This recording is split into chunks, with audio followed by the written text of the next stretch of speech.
Yan lang, ano po ba nangyari sa inyo before? May dulas po ba? Same lang sa motor, laglag sa mga bangko. Ano po ba, nagbuhat ng sobrang bigat? Nadulas ka? Sige, bitawan nyo muna yung pag-inawin dyan. Hintayin natin yung kasama mo o dire-diretso na tayo. Hintay. Nadulas ka? Kailan? Yung pagtapos ko po mga anak, yung 2013. Nadulas ka nun. Pero, naging consistent ba? Kunyari, kumbaga may pain siya, maliit lang, tapos nawawala ng konti, balik-balik lang. Kumbaga, balik-balik lang. Kumbaga, hindi talaga siya talagang nakalaya. Kumbaga, sa wakas, 3 buwan na akong walang masakit. Iyon ang sinasabi ko. Ibig sabihin, consistent siya, tuloy-tuloy eh. Talagang yun ang naging problema, yung pagkadulas mo sa banyo. Tapos, ano yung nauna? Nanganak ka muna or nadulas ka?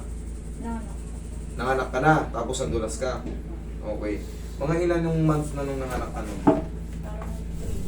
3 months na nadulas ka. Okay. Busog ako ang dito. Ayan, yan. Ngayon, paano ka nasasaktan? Kumbaga, sa pag-upo lang, masakit na. Kahit ganyan. Pag nakatayo rin, masakit din. Kahit mga ilang segundo lang. Ayan, tutuloy yan. Nakailang segundo ka nang umupo. Okay naman yung ganyan. Saan ka nasasaktan? Paano posisyon? Pagka ganyan siya. Pag ginaganyan mo. Sige, gano'n mo. Paano sasakit? Masakit. Masakit talaga? Okay, sige. Kaya ko sinasample sa ganun. Para mamaya, siyempre gaganunin mo, malalaman mo, pag humina na siya. Pag humina na siya, okay na yun. Kumbaga, pag na-rest ka lang ng mga ilang araw, dire-diretso na yun. Pero pag ginanon mo, at tapos na ako nag-treatment, masakit pa rin. Ibig sabihin, wala nangyari, hindi na-adjust na maayos. Okay?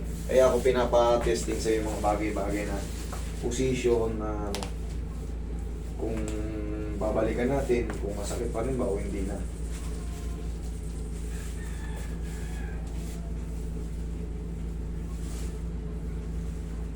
Sige, relax ka lang muna. Huwag ka matapang ako. Hindi naman yan masakit. Payo mo. May iba ka bang kondisyon? May iba ka bang sakit? Wala naman. Okay. Nervous ka. Kamatakot talaga. Hindi ito masakit, promise. Mas masakit pa yung mga posisyon na ginagawa mo.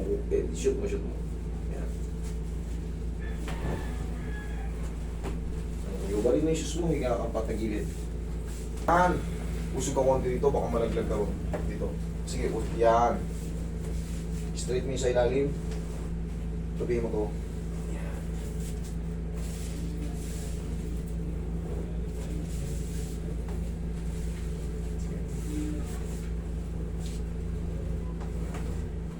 Okay, kabilang side.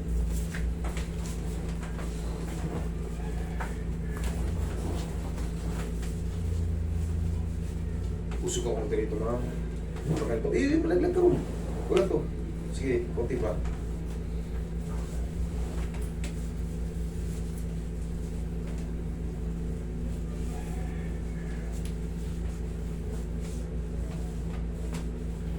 Okay, ihaya ka na. Sweet fire.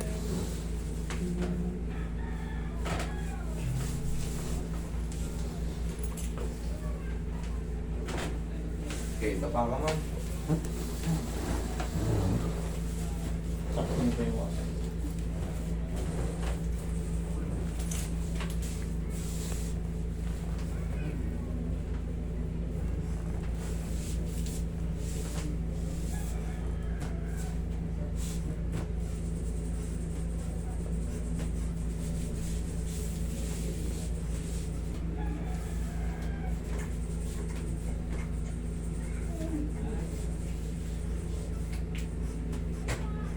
Uy, sa susunod. Ikaw ka naman mga tatay ka.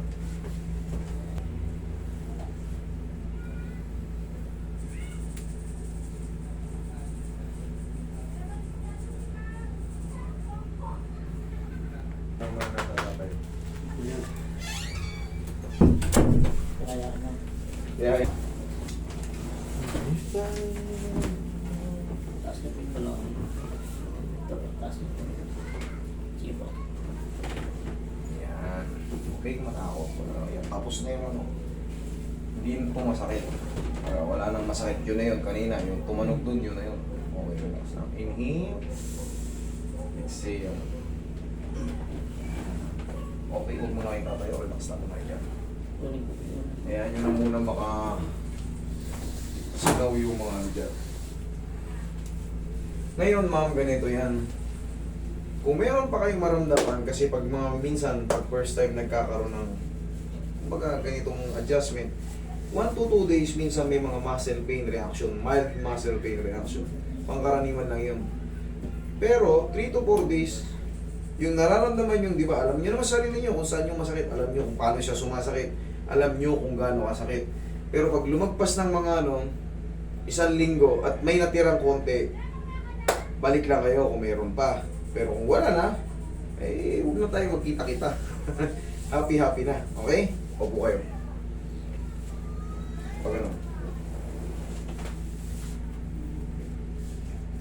Tapos tuturuan ko kayo ng stretching sa umaga pagising nyo, ha? Para kahit paano, hindi na kayo magti-therapy. Para hindi na rin kayo umabot sa severe moment, yung pagka ano, masakit ka agad, uupo kayo, tatayo kayo, hihiga kayo. Naghahanap siya, nakikita mo ba? Minsan sa gabi na lang. Hindi siya makatulog, Miles. Yun nga, para hindi na kayo umabot sa mga ganong tagpo. Hindi na kayo umabot sa mga ganong tagpo. Yung tuturo ko sa inyo, yun ang magiging ano nyo, ma'am, tayo ka. Ganito, pagkagising mo sa umaga, 1, 2. Yun, dito. Test. 1, 2. Sige, yung tungka mo, tumukod kang pag gano'n. Yan, 1, hindi, baba muna sa baba. Galing mo sa baba. 1, dali. 1, 2, 3. Tugma. Maraming hindi marunong nito, kaya ano eh. Yan o, ganyan o. Nahihilo ba kayo? Hindi. Okay lang kayo. Kailangan nyo ng aralin to, mama. Ayan o. Sige nga ulit. Yung kamay, yung kailangan magtugma. Yan. Pero syempre, para magkaroon ng twist sa balakang, Para may... oo, gaganon nyo to. Ayan o. Sige, kamay ko. Parang sumasayaw ka lang tinaganon mo. Kamay ko rin, no? Yun. Sir, turuan mo na lang siya. Ha? Para hindi na kayo ulit. Every day. Pag-gising niya lang. Okay, ma'am? Okay naman kayo. Check, tingnan nyo ngayon. Tingnan mo ngayon. Ito lang kaya. Sige, tingnan mo. May pain pa? Masakit pa? Maliit na lang? Okay, yun yung sinasabi ko. Pero kung ano, hindi nagbago, eh hindi ako papayag. Adjustin ko pa yan. Pero kung maliit, kung nagbago na siya, 1 to 2 days meron pa yan. 3 to 4 days. Okay, kaya nga sabi sa inyo, mag-report kayo after no. Hindi na tulad ng dati. Sure ha? Okay, sige. Thank you.